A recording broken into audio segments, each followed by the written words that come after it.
Bismillahirrahmanirrahim. Assalamualaikum warahmatullahi wabarakatuh. Saya Nur Najah binti Muhammad Khair, pemegang kad matrik A178136 dan saya mewakili rakan sekumpulan saya iaitu Raushan Fikri Suhaimi A178269 dan Fauzan Khalis Muhammad Razali A178187 akan membentangkan analisis reflektif pemikiran politik umat Islam selepas era Khulafa Ar-Rashidin.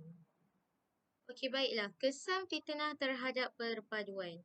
Melalui surah Al-Baqarah ayat 191, ayat ini merujuk kepada tindakan ganas musyrikin Mekah terhadap umat Islam.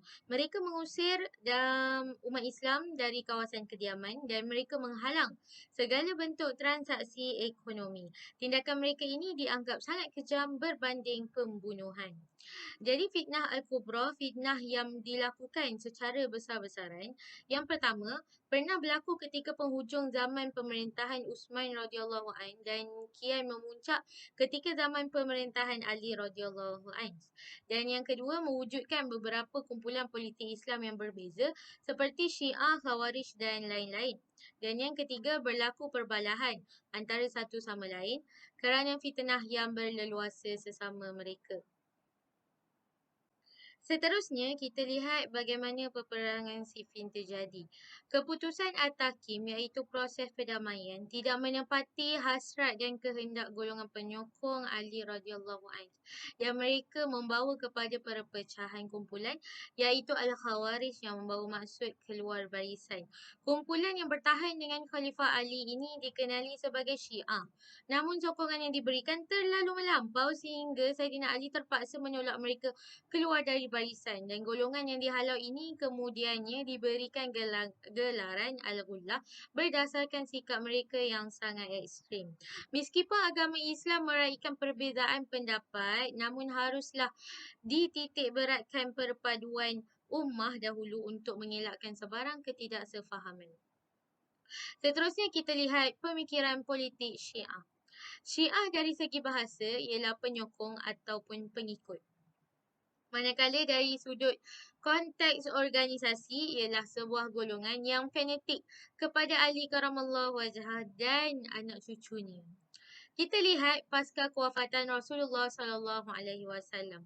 Syiah menganggap bahawa kepimpinan yang layak dipegang hanyalah keluarga Rasulullah sallallahu alaihi wasallam dan juga cucunya.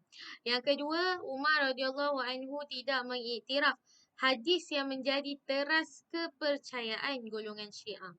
Yang ketiga, Abu Bakar dilantik menjadi khalifah dan yang keempat, selepas mengetahui tentang pelantikan Abu Bakar, Ali karamallahu wajhah bergegas keluar dari rumah dan membaiat Abu Bakar. Semasa Khulafa Ar-Rashidin, Saidina Ali karamallahu wajhah dan keluarganya tidak menunjukkan tanda penentangan kepada khalifah dan insiden Siffin adalah satu penanda kepada permulaan golongan Syiah. Dan semasa khilafah Bani Umayyah, Saidina Hasan menyerahkan kepimpinan kepada Muawiyah dan ia untuk mengelak daripada berlaku perpecahan dalam kalangan umat Islam. Islam mampu meluaskan kuasa sehingga ke Afrika, tetapi selepas kewafatan Muawiyah, ia digantikan oleh anaknya Yazid. Terjadi ketidakstabilan politik, Saidina Hussein diracun dan Saidina Hasan dibunuh oleh tentera Yazid di Karbala. Dan peristiwa ini menjadi isu utama yang digunakan oleh golongan Syiah untuk mengganggu gugat pemerintahan Bani Umayyah. Seterusnya kita lihat program politik Syiah. Yang pertama, semasa Khalifah Bani Umayyah. Mereka membuat satu program khusus mengingati hari kematian Husain di Karbala dengan cara mencederakan diri sendiri. Dan mereka bertekad menuntut bela atas kematian Husain dan melancarkan kempen secara besar-besaran yang dinamakan At-Tawabin dan diketuai oleh Sulaiman bin Surat Al-Khuzai. Yang seterusnya tindak balas Khilafah Umayyah. Mereka mencetuskan ketidakstabilan politik dalam Khilafah Umayyah dan Khilafah Umayyah menghantar tentera khas untuk menangani masalah ini. Sulaiman bin Surah Al-Khuzai terkorban dan dalam pertempuran ini. Seterusnya, suasana politik dunia Islam. Mereka membuka peluang keemasan kepada kabilah-kabilah Arab untuk merebut kekuasaan daripada Khilafah Umayyah. Dan golongan Syiah mula membesar dan membentuk tiga kelompok, iaitu Al-Ghaliyah, Al-Imamiyah dan Al-Zaidiyah. Mereka bergerak menguasai wilayah kekuasaan Islam dan menyebarkan fahaman Syiah, dan mereka menggunakan pendekatan at-taqiyah, iaitu menyembunyikan pegangan mereka untuk masuk ke dalam kawasan kekuasaan Bani Umayyah. Dan pegangan Syiah sebenarnya ialah pemimpin seharusnya mempunyai hubungan darah dengan Rasulullah SAW, atau lebih mudah digelarkan dengan Ahlul Bait.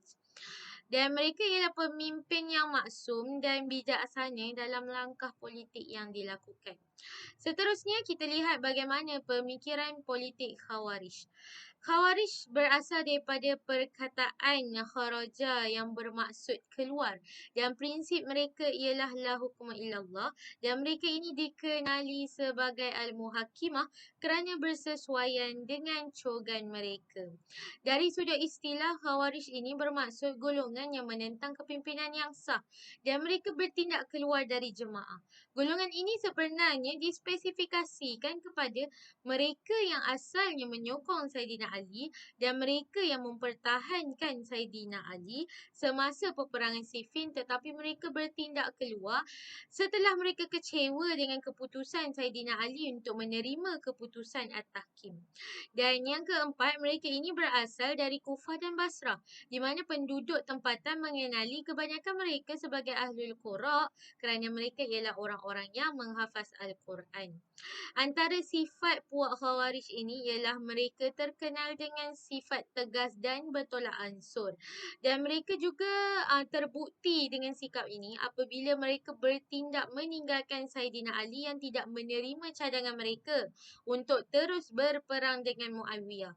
Dan bagi mereka, keputusan At-Tahkim pada waktu itu dilihat tidak menepati peraturan Islam. Seterusnya, kita lihat bagaimana kronologi pemikiran politik Khawarij. Sebelum penubuhan gerakan, gerakan mereka ini bermula selepas peristiwa At-Tahkim. Tetapi idea mereka ini sebenarnya telah wujud sejak peperangan Siffin lagi. Dan kronologi ini bermula apabila Muawiyah mencadangkan untuk berunding bagi menyelesaikan pertikaian antara mereka. Tetapi Saidina Ali sebenarnya agak ragu-ragu dengan cadangan tersebut. Tetapi golongan Khawarij ini memaksa Saidina Ali untuk menerima cadangan Muawiyah itu kerana ia merupakan sebahagian daripada prinsip Islam. Tetapi setelah Saidina Ali bersedia untuk bertahkim, golongan Khawarij ini menyalahkan Saidina Ali kerana keputusan At-Tahkim ini tidak seperti yang mereka duga.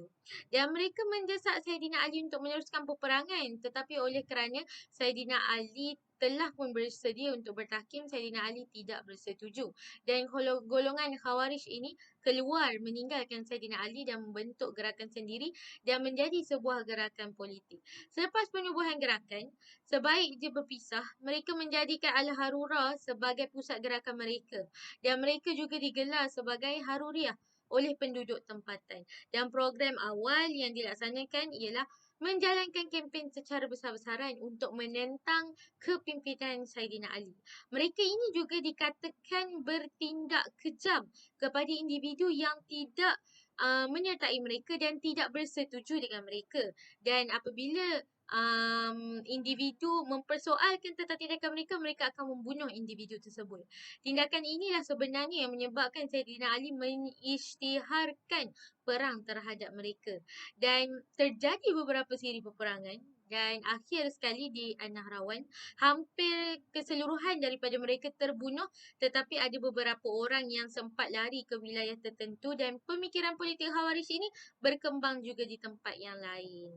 Dan antara pendekatan Saidina Ali berkaitan dengan golongan Khawarij, sebelum mengisytiharkan perang, Saidina Ali melakukan beberapa pendekatan bagi menyedarkan kesilapan mereka.